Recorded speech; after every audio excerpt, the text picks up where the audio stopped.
Hello, my name's Reverend Dr. May Elise Cannon. Today is Saturday, November 25th. This is day 50 since what the world is calling the war between Israel and Hamas began. This is also the second day of the humanitarian pause and the exchange of hostages. So the humanitarian pause or the cessation of conflict was entered into on the 24th of November yesterday. As of yet, there's been no major incident recorded. The Emergency Relief Coordinator, Martin Griffiths, has expressed hope that the first day of the humanitarian pause is followed by many others that leads to longer-term humanitarian ceasefire for the benefit of the people of Gaza, Israel, and beyond. And for those of you who've been following our work at Churches for Middle East Peace, we are calling for a bilateral ceasefire, a cessation of all violence against civilians, that diplomatic means would be able to be pursued, that there could be an end to war and conflict, that the core issues of the Israeli-Palestinian conflict could be addressed, including the occupation of the Palestinian territories, the blockade of Gaza, the legitimate security needs of Israel. So this is a positive step in the right direction, and we're so grateful, but this is when we need to press in, particularly to the US government and President Biden in calling for a ceasefire. So I have lots of details, lots of updates. Yesterday, some details about the hostage exchange. 24 hostages that were held in Gaza were released, with 39 Palestinians held in Israeli prisons were released. That included 13 Israelis, 9 women, and 4 children, in addition to 11 foreign nationals were let out of Gaza, released. In terms of those who were being held, most of the foreign nationals were Thai. And then among the Palestinian detainees were 24 women and 15 boys. Israeli hostages went a preliminary medical evaluation before they were escorted to hospitals where their families were waiting for them, and the foreign nationals were met by representatives from their embassies. The Israelis released included a mother, her 2 children, aged 4 and 2, a mother and her 5-year-old. One family had 3 generations, a grandmother, a mother, and a grandson. And then there were 5 elderly women, the eldest of whom is 85 years old. The ceasefire is set to last 4 days. So this is day 2 of 4. The total hostages from Israel is set to be 50. In 4 consecutive groups. So today's group is supposed to be the second of 4, as well as 150 Palestinian prisoners. In addition, the Israeli Defense Forces and the United States will cease aerial activity over Gaza, including drones, and Hamas will pause the fighting in addition as well. Hamas has reportedly refused to allow the Red Cross to visit other Israeli hostages.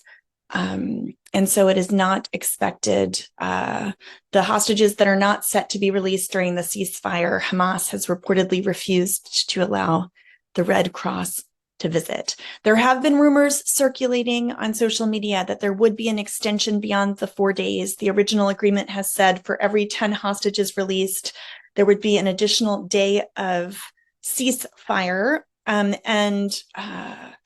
An official reported to the Times of Israel that it's highly unlikely that there would be any deal extending the temporary ceasefire beyond the 4 days, if at all. And so that's been reported to be ridiculous and false, according to an Israeli official. Today's release is slightly delayed. There seems to be some technical issues going on. At least this was what was reported in the last 30 minutes. It's 10:30 in the morning on Saturday, East Coast time. And so it is expected that the second day of the release of hostages will still proceed. There are not concerns that the ceasefire is not holding. It is important to note that prior to the ceasefire going into effect, according to OSHA, the Office of the Coordination of Humanitarian Affairs, there was an intensification of airstrikes. So in the 24 hours prior, Israeli strikes from air, land, and sea were reported in multiple areas throughout Gaza alongside ground battles with Palestinian armed groups to the north of Wadi Gaza, referred to as the north, and also in the middle area. And one of the deadliest incidents, so this was on November 23rd, there was a school in Jabalia that was hit by an airstrike where 27 people were killed and 93 people were injured. One of the good pieces of news in terms of this pause is that the United Nations has scaled up its delivery assistance. This aid has been allowed in. On the 24th, yesterday, 200 trucks were dispatched from Nitzana to the Rafah crossing. 130 trucks of goods were offloaded by UNRWA, the refugee agency. This was the largest volume of aid since the resumption of humanitarian deliveries on the 21st of October. So in addition to those 200 trucks, 129,000 liters of fuel was allowed in. And this was the first time since October 7th that 4 trucks also carrying cooking gas crossed into Gaza. So this is quite significant. The goal for each of these 4 days is 300 trucks of humanitarian assistance, which is a step in the right direction and also is not nearly enough. Just a reminder that every month prior to this escalation, prior to October 7th, every month, 10,000 trucks per month were allowed in. And that was before the catastrophic damage of the bombing campaign, before water, gas, and electricity was turned off. I did want to let you know, since the ceasefire, that the population, or at least some of the population that has been in South Gaza, has been attempting to get back north. And so there are reports of people trying to return home to bury their dead. And so I was reading that Palestinians are seeking to find their dead relatives who they left behind. Many of them are wanting to return home, that bodies were left behind, that they want to look for family members who they don't know if that they lived or died, that perhaps they left them under the rubble. It's estimated that several thousand Palestinians attempted to move from the area south of Wadi Gaza to the north on the 24th of November, yesterday, despite the Israeli military warning that return to the north is prohibited. In several reported incidents in the morning and in the afternoon, Israeli forces opened fire through tear gas canisters at people heading north. At least one person was killed and dozens more were injured. CNN reported that they wrote an article called "We Want to Bury Them." And they quoted, a displaced Palestinian saying, "These are our homes. We've left our money, our things, and our belonging. Our children have died, and we have not been able to bury them. We want to bury them. We have martyrs tossed all over the streets." Palestinians are trying to head back north, but they're blocked by Israeli forces. Residents and journalists have told CNN. "What truce are they talking about this morning when tanks have been firing at us?" said Abu Muhammad, sitting next to some blankets and a white plastic bag that he said were holding all of his belongings. "We don't feel any truce," he said. "We don't feel safe." Videos shared on social media showed people running away amid the sound of gunfire, presumed to be Israeli, on Saladin Street. And journalists told CNN that Israeli tanks were seen and gunfire could be heard on the same streets, the main highway that runs north and south through the Strip. Haaretz also reported from Gaza, claimed that 15 Palestinians trying to cross from the south of the Strip to the north were wounded by Israeli Defense Forces. Hamas sources in Gaza claimed that the IDF shot and killed 2 Gazans attempting to return home to what has now been declared as an evacuation zone. There are also still Israelis.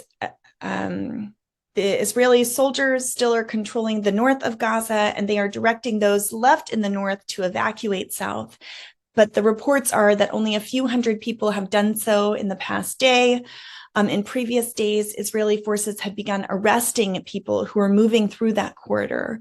Internally displaced people interviewed by OSHA reported that Israeli forces had, quote, established an unstaffed checkpoint where people were directed from a distance to pass through 2 structures where a surveillance system is thought to be installed. Internally displaced people were ordered to show IDs and undergo what appears to be a facial recognition scan, end quote. I wanted to also give you an update on some of the hospitals. Aali Hospital, the Anglican Hospital on the 24th of November, the Palestinian Red Crescent Society and a UN team evacuated 21 patients and wounded people and 19 of their companions from Aali Baptist Hospital. It used to be a Baptist hospital. It's now Anglican in Gaza City, to a hospital in Khan Yunis. And despite the lack of electricity, supplies, and food, Aali resumed admitting patients and provided limited medical services after being inaccessible for several days. The Israeli Defense Forces used the last few hours before the ceasefire to destroy tunnels believed to be underneath Al-Shifa Hospital and completed its operation in the hospital complex itself. Out of the 24 hospitals operating in the north prior to the war, 4 small ones are estimated to be operational and admitting new patients. And of the 11 medical facilities in the south, 8 are currently functional, but only 1 has emergency services.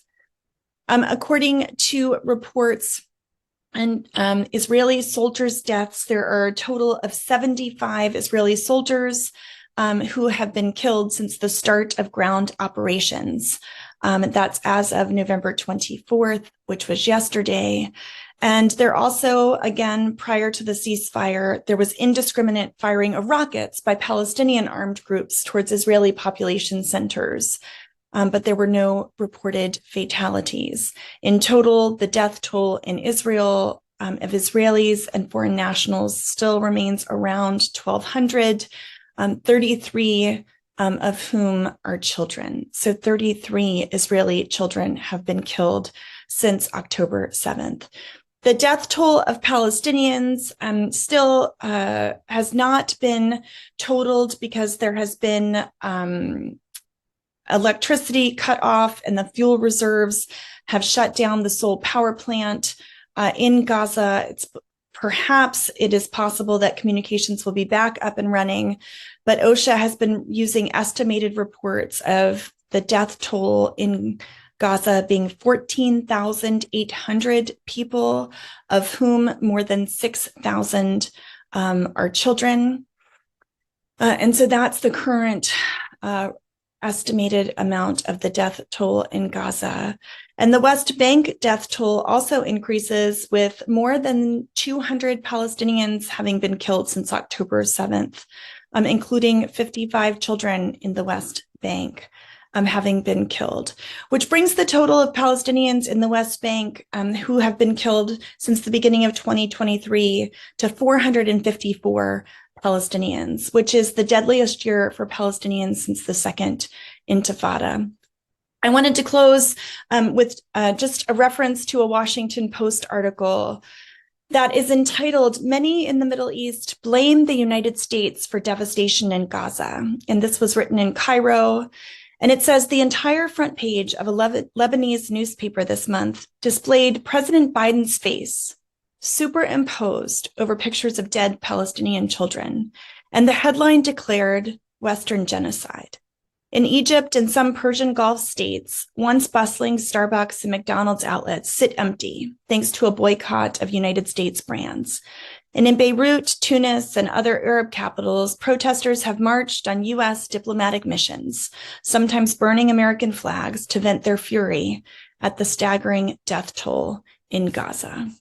And I want to remind us that calling attention to the death toll in Gaza in no way minimizes the horrors of October 7th on the Jewish people in Israel and around the world, that we can condemn all violence against civilians and call for a ceasefire, which is in the best interest of the people of Gaza, in the best interest of the people of Israel, and in the best interest of the United States. So please join us on Monday for our community calls to Congress. Advent is just around the corner. We're going to be calling on members of Congress every day, calling for a ceasefire. The time is desperate. If fighting increases again and resumes in a few days, I honestly wonder how long the people in Gaza can last. And, with the death toll being in the thousands and the number of children being in the thousands, the reputation of the United States, not only in terms of the violation of international law, but morally, it's just appalling. And so let's work and be diligent in calling for peace. And let's pursue it in our own lives and internationally. And so thank you for joining us in those efforts.